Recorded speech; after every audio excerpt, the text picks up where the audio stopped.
Hello everyone, welcome to the channel current affair updated. और आज के इस वीडियो में हम डिस्कस करेंगे 15 जुलाई 2024 से बनने वाले सभी इंपॉर्टेंट करंट अफेयर के क्वेश्चंस को। तो देखिए, जितने भी आपके इंपॉर्टेंट करंट अफेयर के क्वेश्चंस बनते हैं 15 जुलाई से, उन सभी को हम डिस्कस करेंगे।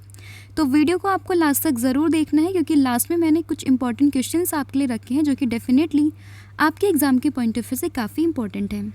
तो शुरू कर लेते हैं वीडियो को और डिस्कस करते हैं आज की वीडियो का हमारा पहला क्वेश्चन, जो कि है आपका कि recently who won the men's single title in Wimbledon open 2024। तो देखिए, अगर हम बात करें विंबलडन ओपन 2024 की, तो उसमें मेंस सिंगल का टाइटल ये किसने जीता है? तो चार ऑप्शन आपके पास अवेलेबल है। तो ये जीता है कार्लोस अल्कराज ने, that is option number A. आपको उसमें ध्यान रखना है। कार्लोस अल्कराज की बात करें तो स्पेन से ये बिलोंग करते हैं और इन्होंने किसे हराया? तो इन्होंने नोवाक जोकोविच को हराया, जो कि बिलोंग करते हैं पोलैंड से।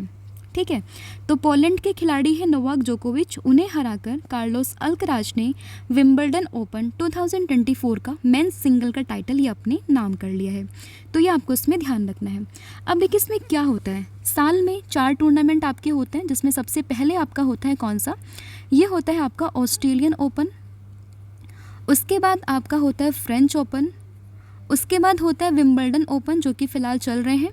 और उसके बाद आपका होता है यूएस ओपन। ठीक है, अगर ऑस्ट्रेलियन ओपन की बात करें तो ये अराउंड जनवरी में होते हैं। फ्रेंच ओपन की बात करें तो ये आपके मई जून के अराउंड में होते हैं।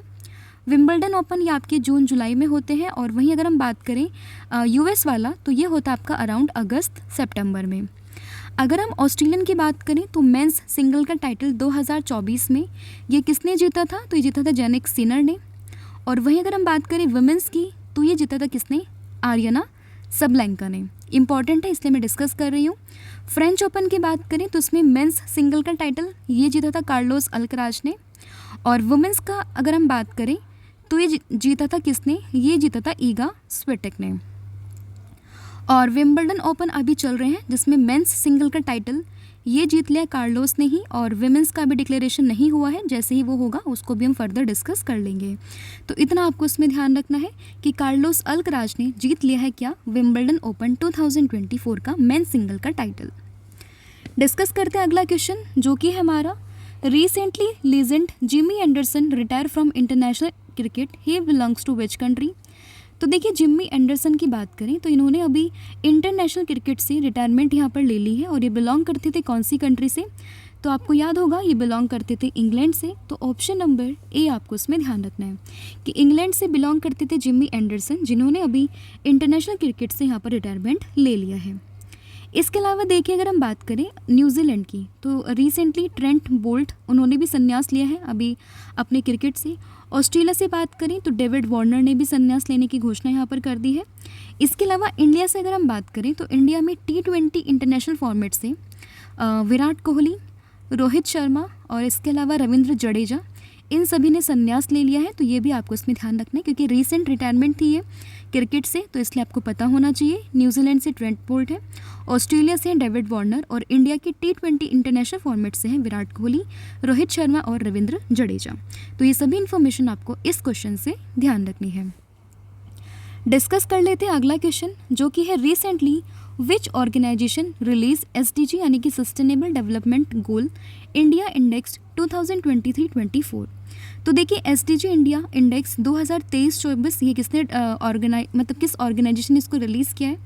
तो ध्यान रखना, ये रिलीज़ किया है नीति आयोग ने, दैट इज़ ऑप्शन नंबर जो बी है। आपको इसमें ध्यान रखना है कि नीति आयोग ने रिसेंटली जो सस्टेनेबल डेवलपमेंट गोल है इंडिया इंडेक्स 2023-24 को यहाँ पर रिलीज़ कर दिया है। अब इसके कुछ की हाइलाइट्स को हम जान लेते हैं। तो देखिए, इसमें क्या हुआ है, बेसिकली जो ये इंडेक्स है वो हमारी जितनी भी सोशल, इकोनॉमिक्स, इन्वायरमेंटल पैरामीटर्स होते हैं उसके हिसाब से ये डेवलपमेंट को इवेलुएट करता है, जिसमें टॉप पर रहा इस बार उत्तराखंड और केरला। ठीक है, और इसके अलावा अगर हम बात करें सबसे बॉटम पर, तो सबसे बॉटम पर रहा है कौन सा स्टेट? तो ये रहा है बिहार। तो ये भी आप इसमें ध्यान रखेंगे। अब यहाँ पर नीति आयोग का डिस्कशन हुआ है, तो नीति आयोग के बारे में थोड़ा हम जान लेते हैं। सबसे पहले अगर हम जाने इसकी फुल फॉर्म के बारे में, क्योंकि डायरेक्टली कई बार एग्जाम्स में पूछ लेते हैं कि नीति आयोग की फुल फॉर्म क्या होती है, तो आपको पता होना चाहिए कि नीति आयोग की फुल फॉर्म यहाँ पर होती है क्या? National institution for transforming India. इसके अगर हम हेडक्वार्टर की बात करें तो ये आपको दिल्ली में देखने के लिए मिलेगा। और फॉर्मेशन ईयर की बात करें तो 2015 में इसकी फॉर्मेशन हुई थी। पहले प्लानिंग कमीशन हुआ करता था, लेकिन उसके बाद में उसको रिप्लेस कर यहाँ पर हम लेके आए थे क्या, नीति आयोग। इसके अगर हम चेयरमैन की बात करें तो देश के जो प्राइम मिनिस्टर होते हैं वो इसके चेयरमैन होते हैं, जो कि एट प्रेजेंट है नरेंद्र मोदी। और इसके वाइस चेयरमैन की बात करें तो वो कौन है, तो वो है सुमन बेरी। और वहीं अगर हम बात करें इसके सीईओ की तो वो है BVR सुब्रमण्यम। तो इनका नाम भी काफ़ी इंपॉर्टेंट है, जो कि आपको पता होना चाहिए। अगला क्वेश्चन है आपका, recently which banks approve $1.5 billion loan for new carbon energy sector. तो देखिए अभी किस बैंक ने जो है 1.5 बिलियन लोन मतलब 1.5 बिलियन डॉलर लोन यहाँ पर किया है, किस चीज़ के लिए, लो कार्बन सेक्टर के लिए। तो वो क्या है, वर्ल्ड बैंक ने। तो ऑप्शन नंबर सी आपको इसमें ध्यान रखना है। तो देखिए world bank board of executive director in June 2024 approved a $1.5 billion loan to the government of India to develop the low carbon energy sector in 2020 in the country. अब देखिए ये जो लो कार्बन एनर्जी है वो हम थोड़ा जान लेते हैं कि वो क्या होता है। तो देखिए low carbon energy sector refers to the energy sources which when burn release less carbon as compare to the burning of fossil fuel. मतलब जितना हम फॉसिल फ्यूल को बर्न करते हैं उससे कम ये जो एनर्जी वहाँ पर रिलीज़ करता है उसी को हम कहते हैं लो कार्बन एनर्जी सेक्टर। ठीक है, तो कहीं ना कहीं ये हमारे इन्वायरमेंट के लिए काफ़ी बेनिफिशियल है, क्योंकि यहाँ पर लेस कार्बन रिलीज़ हो रहा है as compare to the burning of fossil fuel which is like coal, petroleum gases and all, right. तो ये आपको पता होना चाहिए लो कार्बन एनर्जी सेक्टर क्या है और किसने लोन दिया। तो यहाँ पर वर्ल्ड बैंक ने यहाँ पर इसको लोन दिया है। नेक्स्ट क्वेश्चन इज कि recently who lauded the role of BIMSTEC in furthering and deepening economic and social growth. तो देखिए यहाँ पर बिम्स्टेक की एक सराहना आप कह सकते हैं कि वो किसने की है, तो वो की है देश के prime minister that is Narendra Modi ने। तो ऑप्शन नंबर जो ए है वो आपको उसमें ध्यान रखना है। तो देखिए prime minister Narendra Modi lauded the role of BIMSTEC which is bay of Bengal initiative for multi sectoral technical and economic corporation in furthering and deepening economics and social growth. और यहाँ पर इन्होंने जो देश के हमारे prime minister that is Narendra Modi, तो उन्होंने जो होस्ट करेगा Thailand 6th BIMSTEC summit meeting को 2024 में, तो उसके लिए भी इन्होंने सपोर्ट किया है कि हाँ कि थाईलैंड जो है वो 6th जो बिम्स्टेक की समिट होगी उसको होस्ट करेगा। तो इस चीज़ के लिए भी इंडिया ने सपोर्ट किया है। इसके अलावा रिसेंटली हमने एक क्वेश्चन ये भी डिस्कस किया था कि जो 2nd बिम्स्टेक की फॉरेन मिनिस्टर रिट्रीट थी वो हुई थी, जिसमें हमारे जो फॉरेन मिनिस्टर हैं एस जयशंकर, उन्होंने पार्टिसिपेट किया था।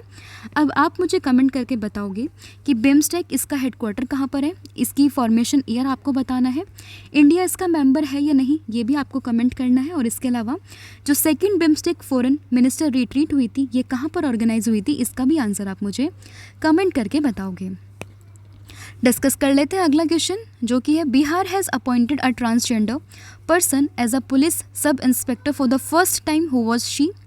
तो देखिए अभी रिसेंटली आपने न्यूज़ सुना होगा कि 3 ट्रांसजेंडर पर्सन को अभी गवर्नमेंट में लिया है, बिहार गवर्नमेंट ने। तो उसमें एक लेडी है जिसमें मतलब एक ट्रांसजेंडर पर्सन है जिन्हें as a police sub inspector वहाँ पर अपॉइंट किया गया है। तो आपसे पूछा गया है कि उनका नाम क्या है, तो इमेज में आपको दिखा देती हूँ, ये है वो, और इनका नाम है Manvi Mandu Kashyap, that is option number B आपको इसमें ध्यान रखना है। तो इन्हें ही अभी recently first time police sub inspector यहाँ पर चुना गया है, या फिर आप कह सकते हो अपॉइंट किया गया है, कहाँ पर, ट्रांसजेंडर कम्युनिटी से। तो ऑप्शन नंबर बी आपको इसमें ध्यान रखना है।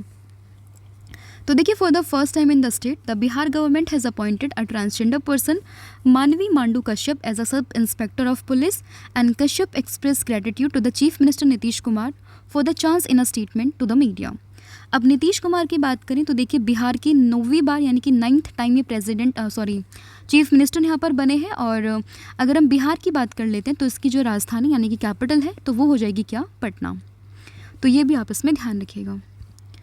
नेक्स्ट क्वेश्चन है यहाँ पर कि in July 2024 India and Bhutan agreed to work together in the field of विच।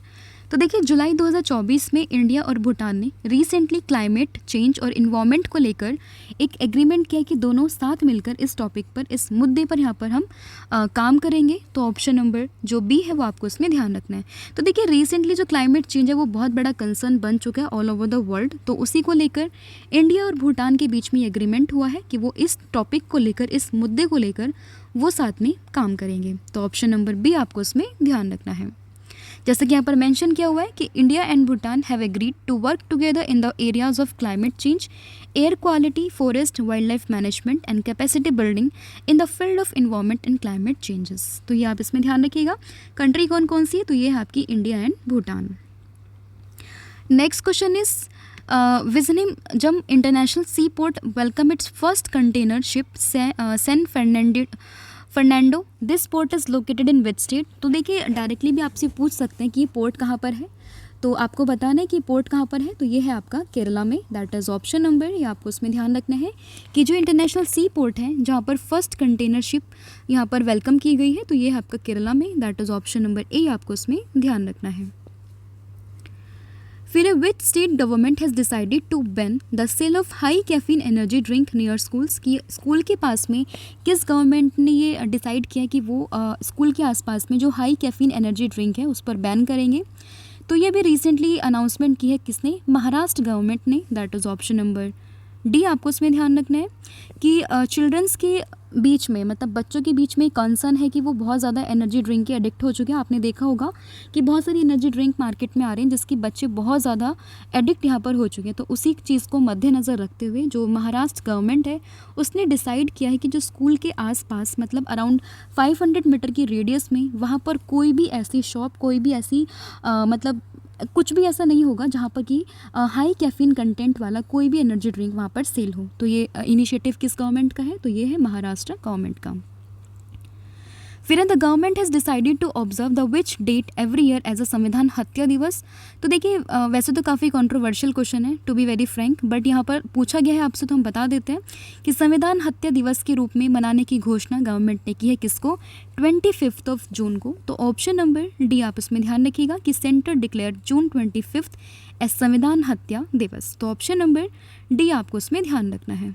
अब 25 जून को ही क्यों किया, क्योंकि देखिए इस दिन क्या हुआ था, massive contribution of those who endured the inhumane pain of the 1975 emergency. तो आपको याद होगा कि इंदिरा गांधी के टाइम पे 1975 में इमरजेंसी इम्पोज हुई थी इंडिया में 25 जून। तो उसमें जितने भी लोगों ने वहाँ पर अपने प्रॉब्लम्स झेली हैं, जान गंवाई है, तो उन्हीं चीज़ को एक तरीके से ध्यान रखते हुए सेंटर ने डिक्लेयर कर दिया 25 जून को किसके नाम से, संविधान हत्या दिवस के नाम से। Next is who led the foundation stone of the Thane Borivali tunnel project.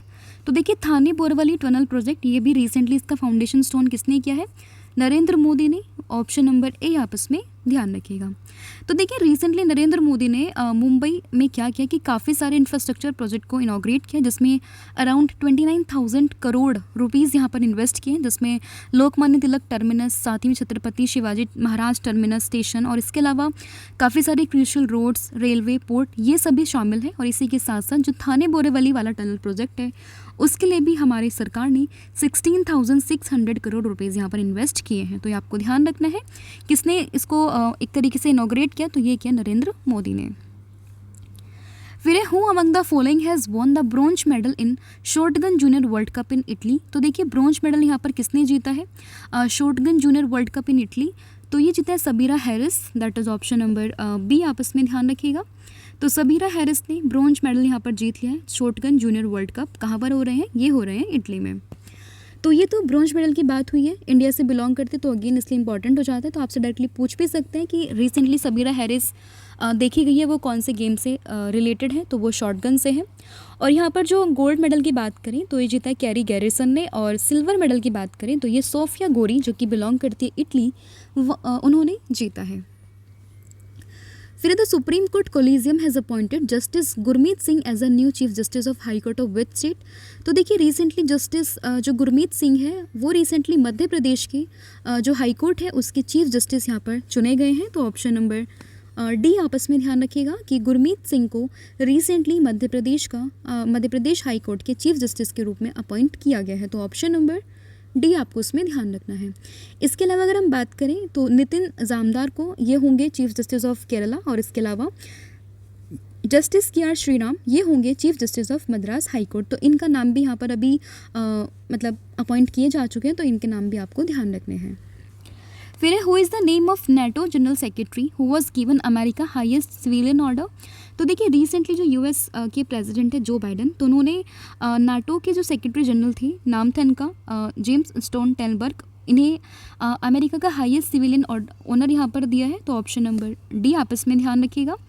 और अभी रिसेंटली जो बन गए हैं नाटो के जनरल सेक्रेटरी वो बन गए हैं मार्क रूट, तो ये भी आप इसमें ध्यान रखिएगा। तो देखिए, president Joe Biden awarded the United States highest civilian honour to NATO general secretary general, जिनका नाम था Jens Stoltenberg, in remark marking the alliance 75th anniversary. और अभी जो बन गए हैं वो कौन बन गए हैं, तो वो बन गए मार्क रूट। फिर है who is the first women chief justice of Lahore high court.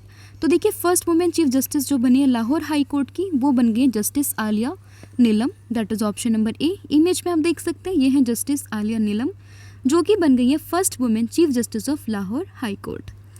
और इन्होंने ओथ कब लिए, तो 11 जुलाई को इन्होंने ओथ ली है, और ये फर्स्ट वुमेन चीफ जस्टिस यहाँ पर बन गई है लाहौर की। ठीक है, और इसके अलावा अगला क्वेश्चन है आपका कि in which state eastern India first university for disable student will be established. तो डिसेबल स्टूडेंट्स के लिए इंडिया की जो पहली यूनिवर्सिटी है ईस्टर्न इंडिया में, वो इस्टेब्लिश होगी झारखंड में, और झारखंड में भी कहाँ पर, रांची में। तो ये आपको ध्यान रखना है, ऑप्शन नंबर डी। तो झारखंड के जो चीफ मिनिस्टर हैं अभी जो पहले थे, चंपई सोरेन, जो कि वहाँ के एजुकेशन मिनिस्टर हैं, उन्होंने ही डायरेक्ट किया है, और उन्होंने बोला है कि इम्प्रूवमेंट दिखाना है इंफ्रास्ट्रक्चर में, और जो भी एजुकेशन सिस्टम है उसको इम्प्रूव करना है। तो उसी चीज़ को ध्यान में रखते हुए इंडिया की फ़र्स्ट यूनिवर्सिटी, ईस्टर्न इंडिया की पहली फर्स्ट यूनिवर्सिटी, ये इस्टेब्लिश होगी कहाँ पर, रांची में, फॉर द डिसेबल स्टूडेंट्स। तो ये भी आपस में ध्यान रखिएगा। तो ये थे आपके important questions of 15 July. Hopefully आपको ये वीडियो पसंद आया होगा। अपना रिमार्क्स आप हमें कमेंट सेक्शन में ज़रूर बताइएगा, और फिर मिलते हैं नेक्स्ट वीडियो में। जब तक के लिए अपना ध्यान रखिए। Thank you so much.